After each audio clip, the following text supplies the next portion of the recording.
Hello, welcome back. This is part two of our two-part look at Chapter 9, which is on the United States Congress. If you haven't watched the first part yet, please do. Sort of set the stage, talk about some of the general stuff. A lot of it is a review, I think, for a lot of people, but especially the stuff when it comes to the structure, I think is important. We're going to talk a little bit more about the structure and then talk about critiques of Congress. There's a lot of critiques of Congress. Some of it is justified. A lot of it isn't. This is the people's branch. And so, needless to say, if we're going to criticize it, we should realize why we're criticizing it and why we deserve a better United States Congress.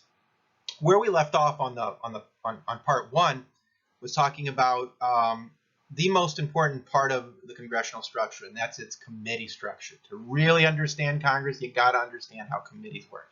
These are specific committees called standing committees. It's through these committees that legislation is crafted. It is through these committees that oversight is provided. And again, oversight is one of the key things that members of Congress are expected to provide. It's not just about turning bills into laws. I know they make cute cartoons about that. But it's also making sure that the president and the entire executive branch doesn't abuse its power, right? And so the committee structure is gigantic. Now, one of the things we talked about at the very end of the first part was talking about how the committees are important and who is leading these committees is important. And this is why being in the majority party has its privileges. You're in the majority party, you have the chairmanship of every single one of these standing committees of that chamber. And that's huge. You control the agenda, you control the flow of debate. And since the committees are where it's at, you're in the majority party, that gives you a huge amount of power. Let's talk about some other positions of leadership. Speaker of the House. As the name implies, this is only a position you find in the House of Representatives. This is chosen by the majority party. So just like the chairman of each of these committees is chosen by the majority party, look at who the majority party is in the House of Representatives at any given time. Whichever party is in the majority gets to choose the Speaker of the House. Being Speaker of the House is a huge, huge responsibility, and historically, it has always enjoyed quite a bit of power, especially in the past. You go back 100 years ago, it wouldn't have been an exaggeration to say the Speaker of the House may have been as powerful as the President of the United States, at least when it came to domestic policy. These days, the Speaker of the House is extremely important still, but they don't have as much power as they used to. What's the job of the Speaker of the House? And again, Speaker of the House is specifically chosen by the majority party among their own, right? So this is a regular member of the House of Representatives, but given the specific responsibility of being its leader. The job of the Speaker is to organize the House structure, just as, if you think about it, how the chairman of a committee controls the flow of debate in that committee.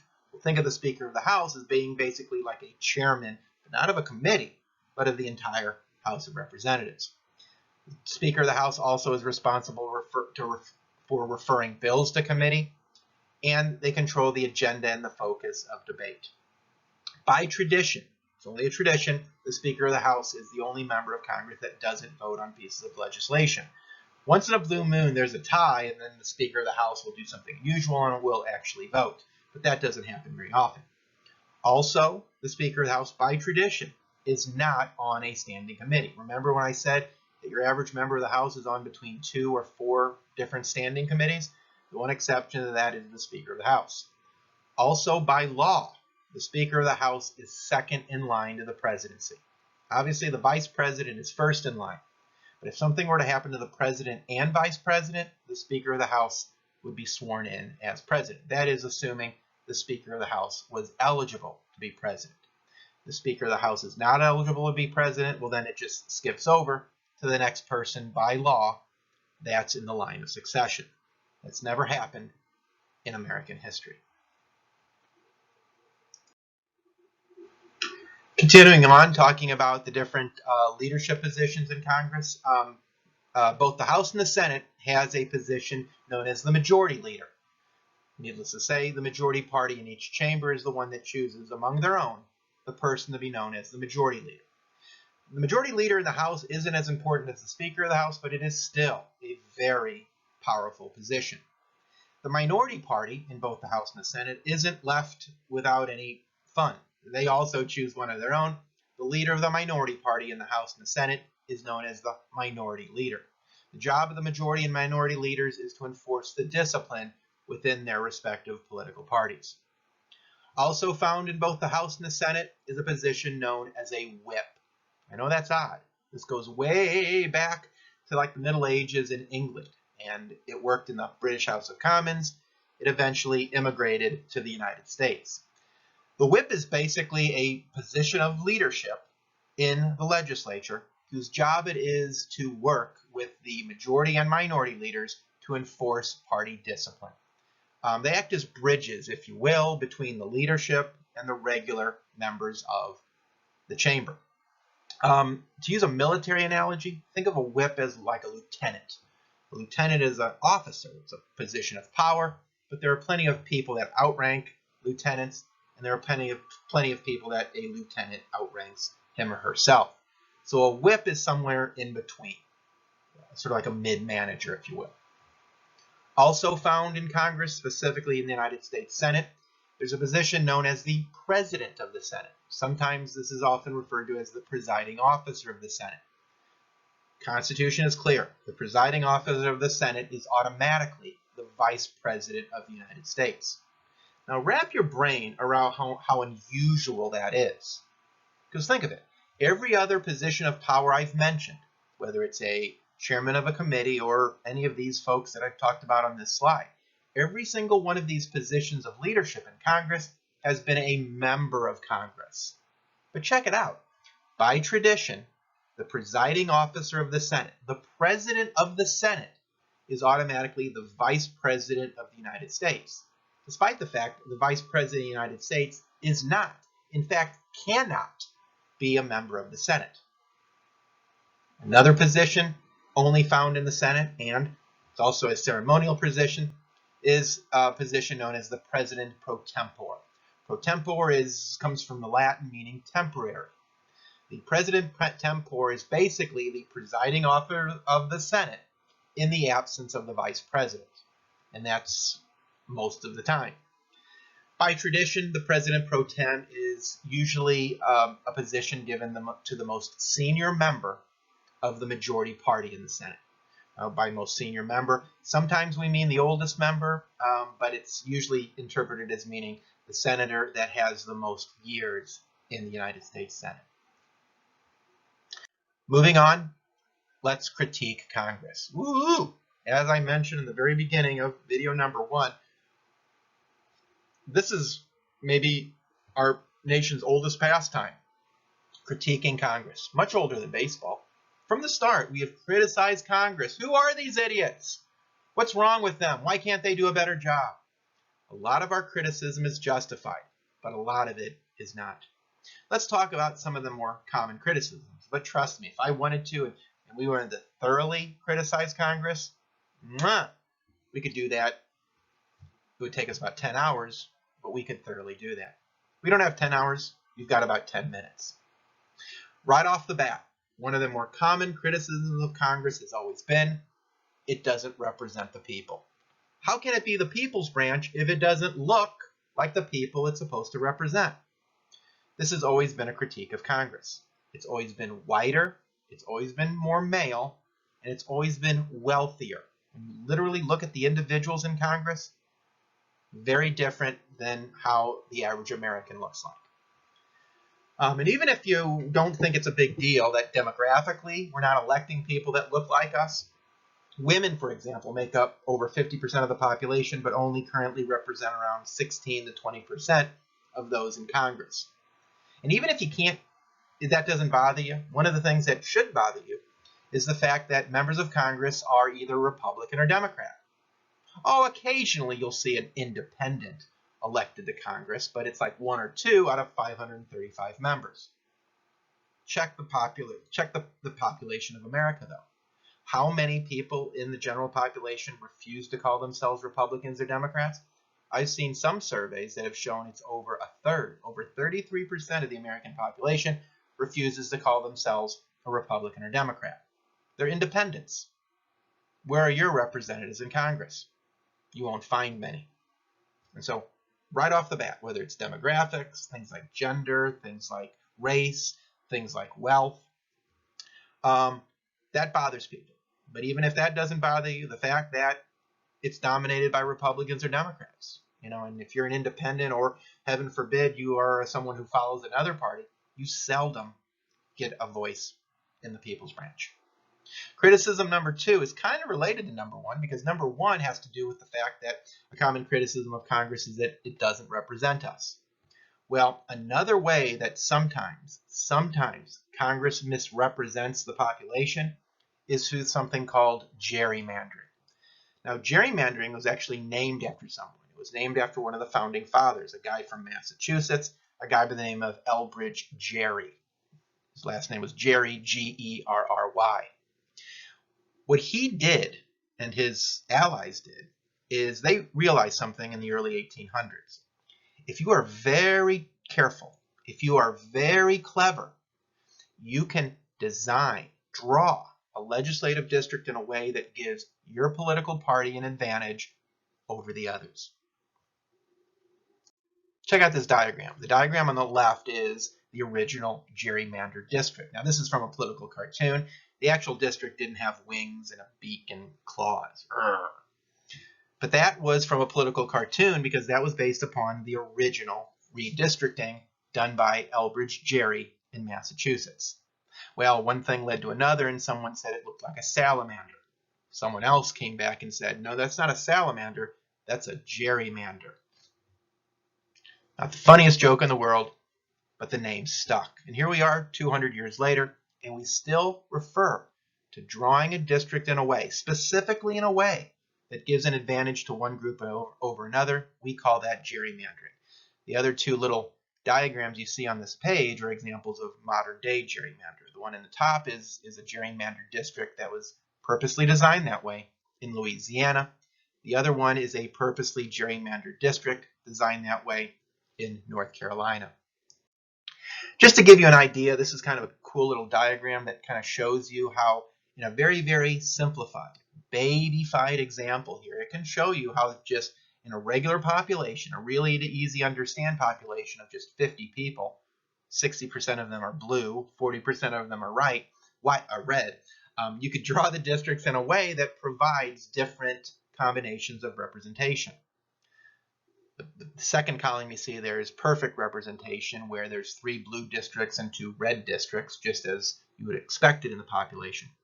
The third little diagram shows you that if you drew it in a different way, you could have blue completely dominate. And in the very last diagram, the one on the far right, if you're really clever, you could draw it so that the minority district actually has a majority in representation. That's a babyfied, kind of quick and dirty look at gerrymandering. Here's a real life version of gerrymandering.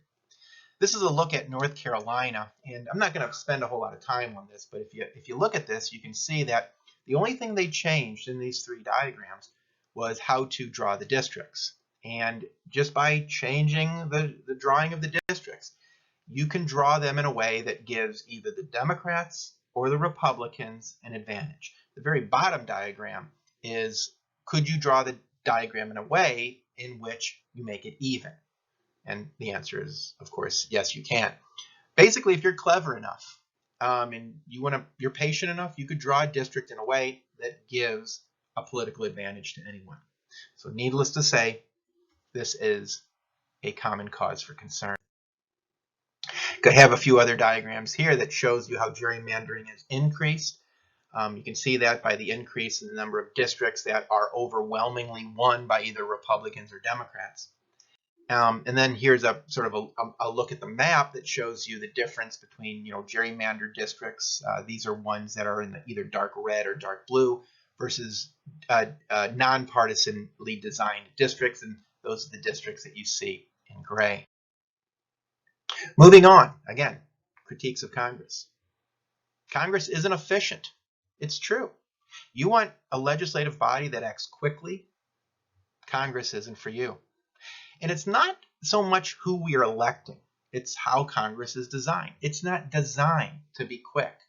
As I mentioned in the first video when I talked about how a bill becomes a law, it's very difficult. And it's set up so that the only pieces of legislation that actually become policy are the most popular pieces of legislation that have the broadest national support. It's not an efficient system. Most bills die. Nothing really sort of hammers home this sort of built-in inefficiency than something known as the filibuster.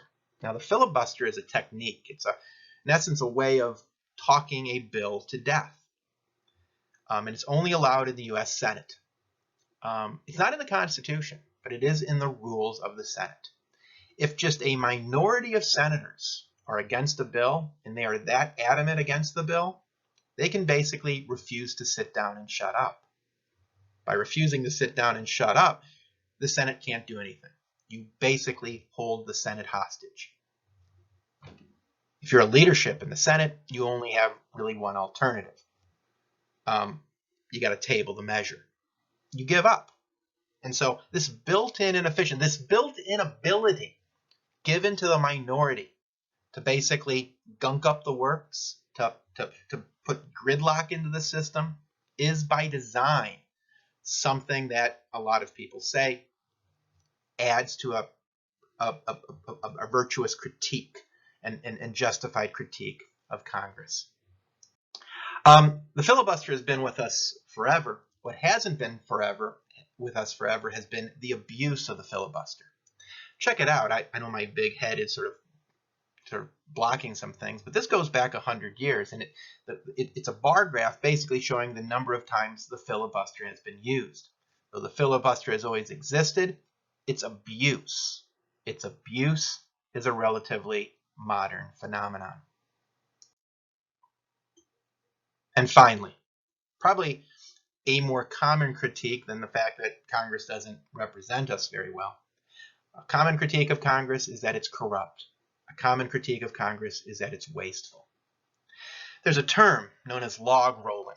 It's almost always used when you're talking about Congress. Log rolling is just a fancy term for deal making. I'll scratch your back if you scratch mine.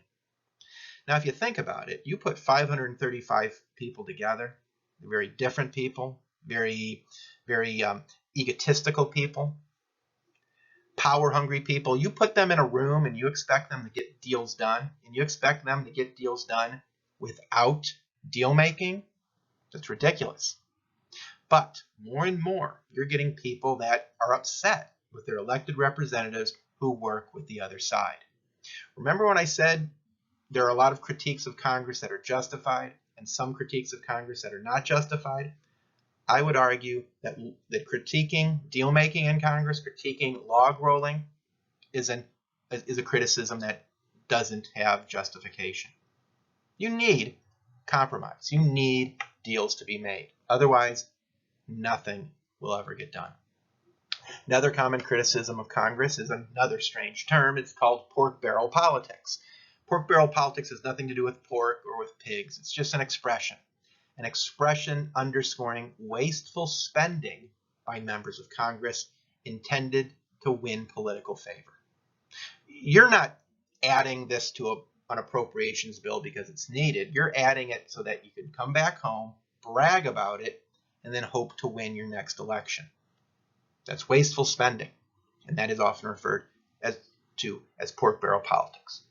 And last but not least, one of the more common criticisms of Congress, and we address this a bit in Chapter 7, Congress's dependence upon money, particularly campaign cash, so that they can be successful in their next attempt at re-election. I've got down below just a handful of pictures of members of Congress that have got their hands caught in the cookie jar.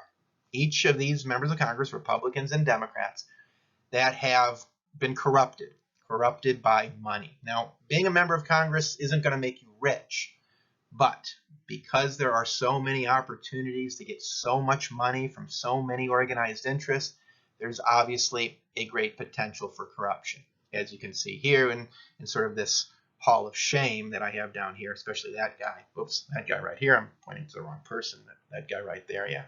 Particularly, that's his mugshot. Got to give him credit. He takes a very good mugshot. So, just as we mentioned in Chapter 7, it's this money chase, this need to win your next election, and knowing the more money you can raise, that increases your odds of winning.